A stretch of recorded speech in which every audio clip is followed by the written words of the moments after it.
Souvent,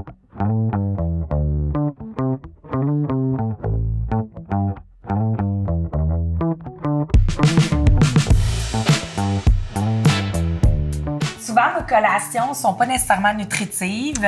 On pense souvent là, à acheter des barres tendres ou c'est souvent très sucré aussi. Oui. Puis c'est pas, ils n'ont pas de valeur nutritive, c'est très coûteux.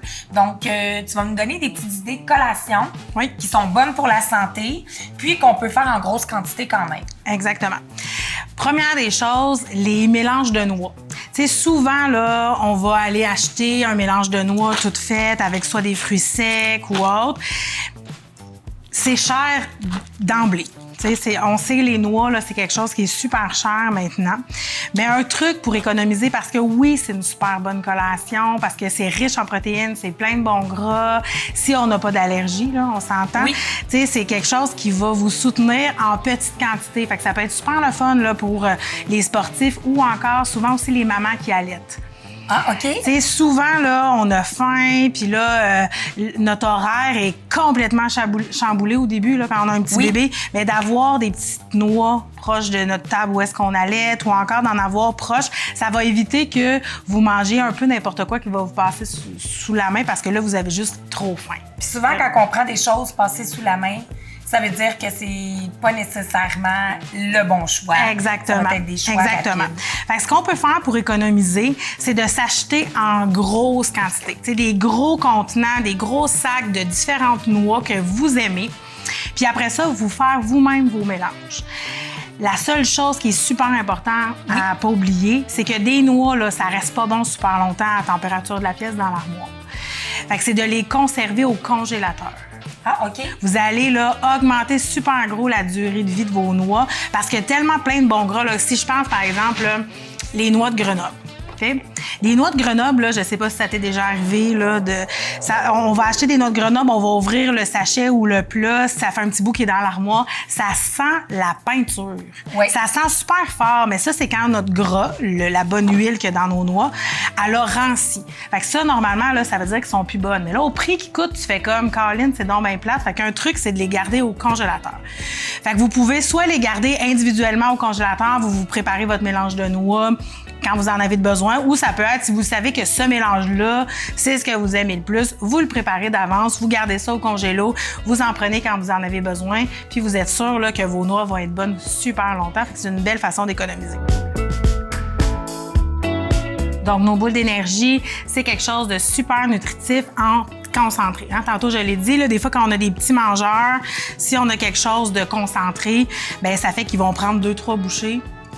Mais ils vont avoir été chercher tout ce qu'ils ont besoin dans cet aliment-là. Puis en plus, c'est une recette qu'habituellement les enfants adorent faire. Ben oui, c'est certain, parce que généralement, on va aller se mettre les mains dedans. Là. On va commencer ça. On s'est lavé les mains parce que j'avais hâte de oui, jouer tout à fait.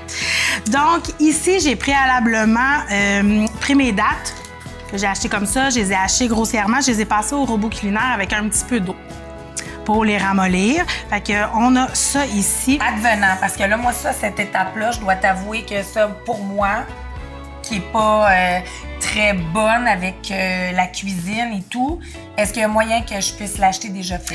Ça s'achète déjà fait, de la purée de dattes. Des fois, c'est compliqué à trouver. Sinon, là, un autre truc que tu peux faire, là, c'est que tu pourrais te mettre tes dattes avec soit dans un chaudron ou au micro-ondes avec un petit peu d'eau. Tu les fais un peu chauffer au micro-ondes. Ça va les faire cuire, ça va se ramollir. Puis après ça, en brassant, ça va devenir une espèce de purée. Génial! Donc là, ici, on a nos dattes. Hop. Là, ici, j'ai pris le War Butter parce qu'on a parlé tantôt d'allergie avec les noix et tout. Faire attention. On pourrait, à la maison, prendre du beurre d'arachide. Oui. On pourrait prendre du beurre d'amande ou autre. Mais ce qui est intéressant ici, le War Butter, c'est un beurre qui est fait avec du soya. Donc, tant qu'il n'y a pas d'allergie au soya, ben ça, dans les écoles, il n'y a pas d'école, à moins qu'il y ait un enfant allergique au soya dans la classe, qui va interdire le soya. Fait que ça peut être une alternative au beurre d'arachide dans les écoles. Et que si on décide de faire une recette pour la classe de notre enfant, impliquer notre enfant, parce que tu as dit c'est vraiment important d'impliquer nos enfants pour cuisiner, en fait, là, dans la conception des repas et tout. Exactement. Donc, on va se mettre notre whey butter. Puis là, ce qu'on vient chercher en ajoutant ça, c'est que là, on vient chercher des protéines. Parce que là, c'est vraiment un substitut de beurre de noix qui va venir nous apporter des protéines pour que ça vienne soutenir comme collation. Puis, nos dattes vont nous apporter des bons sucres qui vont, ça aussi, donner l'énergie. Fibres qui vont... plein de fibres. Oui, ça va donner l'énergie nécessaire pour nos journées. Ensuite, pour assaisonner, on rajoute de la cannelle moulue. Et par la suite, là, vous allez mélanger ce que vous aimez le plus. Donc, normalement, on va toujours y aller avec une bonne portion de gruau, de flocons d'avoine. Oui. Mais si vous aimez la noix de coco râpée, fait que là, on peut compléter avec un peu de noix de coco râpée. Puis si vous avez le goût de faire plaisir à mon coco, on peut rajouter des petites pépites de chocolat. Juste un petit peu. Des fois, là, pour vrai, ça n'en prend pas beaucoup, puis ils vont être super contents. Puis les mini pépites de chocolat, moi, j'adore ça parce que ça fait que tu peux en mettre moins, mais il y en a un petit peu partout. Quand même. Fait que c'est un petit truc intéressant. Donc là, tu peux brasser grossièrement comme ça et après ça, y aller avec tes mains.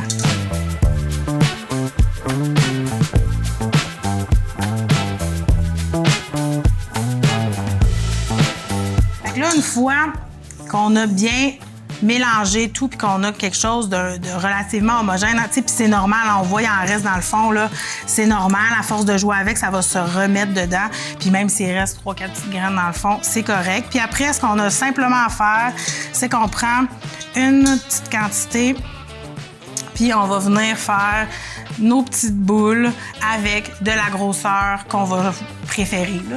Si on a des plus petits, on va en faire des plus petites. Sinon, si on a des un peu plus grands, on va les faire comme ça. En plus, on travaille la dextérité chez nos enfants. Exactement, oui, tout à fait.